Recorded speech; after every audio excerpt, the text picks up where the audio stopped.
Em nome de nosso Senhor Jesus Cristo. Amém. Aos 30 de janeiro, nos anos de 210, Santa Martinha, Virgem e Marte. Esta célebre santa, uma das padroeiras de Roma, era de família distinta.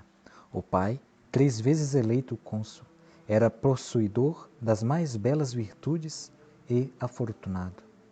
Martinha recebeu uma educação esmerada, baseada nos princípios de cristianismo, mas teve a infelicidade de perder bem cedo os pais.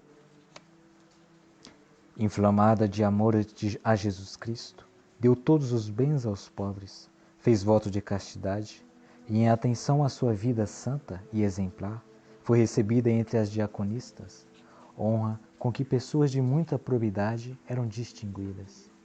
Tinha o imperador Alexandre Severo, 222-235, concebido o plano de exterminar os galileus. Assim, acunhavam os cristãos. Conhecendo a formosura, nobreza e bondade de Martinha, tudo fez para afastá-la da religião cristã, e chegou até a oferecer a dignidade de imperatriz, caso se decidisse sacrificar a Apolo. Martinha respondeu: o meu sacrifício pertence a Deus Imaculado. A ele sacrificarei para que confunda e aniquile a Apolo. A este deixe de perder almas.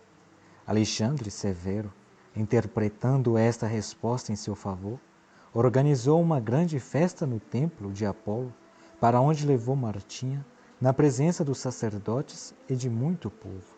Os olhos de todos estavam dirigidos para a jovem, que no meio de grande silêncio que reinava, fez o sinal da cruz, elevou os olhos e braços ao céu e disse em alta voz: ó Deus e meu Senhor, ouvi estas minhas súplicas e fazei que se despedace este ídolo cego e mudo, para que todos, imperador e povo, conheçam que só vós sois o único Deus verdadeiro e que não é lícito adorar senão a vós. No mesmo instante, a cidade inteira foi sacudida por um forte terremoto. A imagem de Apolo caiu do seu lugar. Parte do templo ruiu por terra, sepultando nos escombros os sacerdotes e muita gente. O imperador ordenou que Martinha fosse esbofeteada, flagelada e tivesse as carnes dilaceradas com torqueses.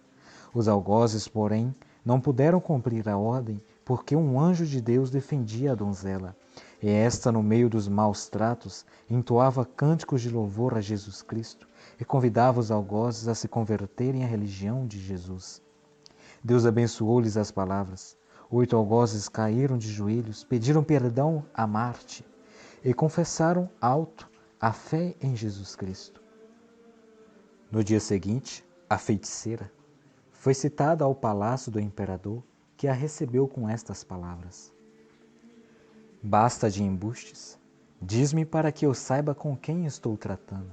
Sacrifica aos deuses ou preferes aderir ao feiticeiro, ao Cristo?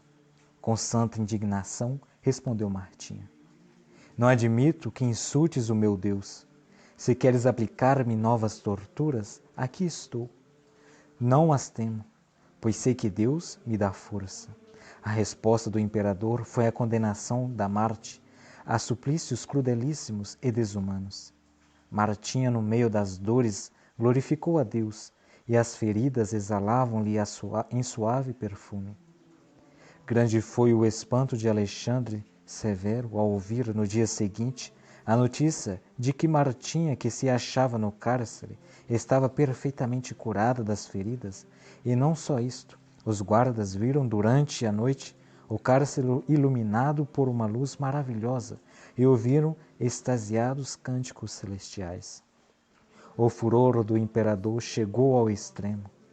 Não mais senhor da sua paixão, condenou Martinha às feras no anfiteatro e fez timbre de achar-se entre os espectadores. Novo milagre.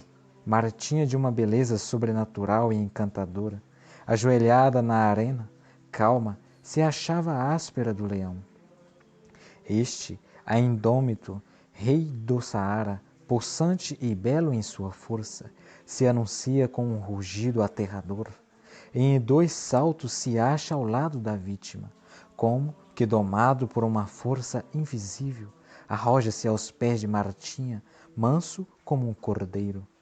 De repente se levanta e num salto medonho ganha a barreira, entrando no recinto dos espectadores, matando alguns deles. O pânico foi indescritível. O imperador, longe de se convencer da intervenção divina na defesa da Marte, atribuiu o fato extraordinário às forças mágicas de Martinha, as quais, segundo a sua opinião, teriam sua sede na rica cabeleira da santa. Deu ordem para a rica cabeleira ser-lhe cortada imediatamente e a donzela, assim profanada, ser fechada no templo de Júpiter. Nos 2 dias seguintes, Alexandre Severo, acompanhado de sacerdotes e muito povo, se dirigiu ao templo. Não entrou, porém, porque teve a impressão de ouvir vozes masculinas e julgou que fossem os deuses, que se tivessem reunido para converter Martinha. Aberto o templo, no 3º dia, o imperador apresentou-se a um espetáculo estranho. Achavam-se derrubados ao chão todas as imagens dos deuses. À sua pergunta, onde estava a estátua de Júpiter? Martinha respondeu sorrindo, tendo ele que dar satisfação a Cristo, porque não salvou estes 12 ídolos. Meu Deus entregou aos demônios, que dele fizeram o que vedes. Fulo de raiva por este escárnio, Severo ordenou que se despejasse banha fervente sobre o corpo de Martinha e a entregasse às chamas. Veio, porém, uma grande chuva apagar a fogueira. Restava, então, só a morte pela espada.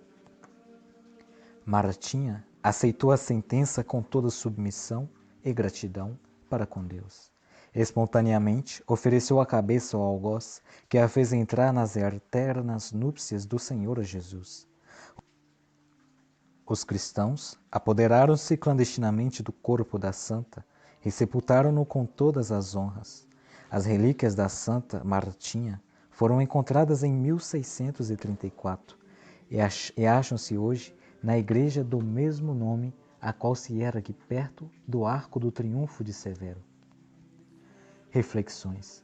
Que vida encantadora de Santa Martinha! Eis uma cristã de verdade, uma discípula de Jesus, dedicadíssima, uma filha da Igreja, exemplaríssima. Que firmeza de princípios, que constância na prática da religião, que intrepidez na defesa da fé. Mulher forte, que confundiu os próprios juízes. Na luta gigantesca que sustentou contra o paganismo, contra os princípios e as superstições do século, sem transigir em coisa alguma seu martírio, foi um verdadeiro triunfo. Pode ser que Deus de ti não exija nunca o sacrifício de confessar e defender a fé em circunstâncias tão graves e difíceis como exigiu a de Santa Martinha. É provável que não se dê a ocasião de, como Santa Martinha, teres de escolher entre a morte ou a apostasia. O que Deus, porém, de ti exige é uma vida de acordo com os ensinamentos da religião.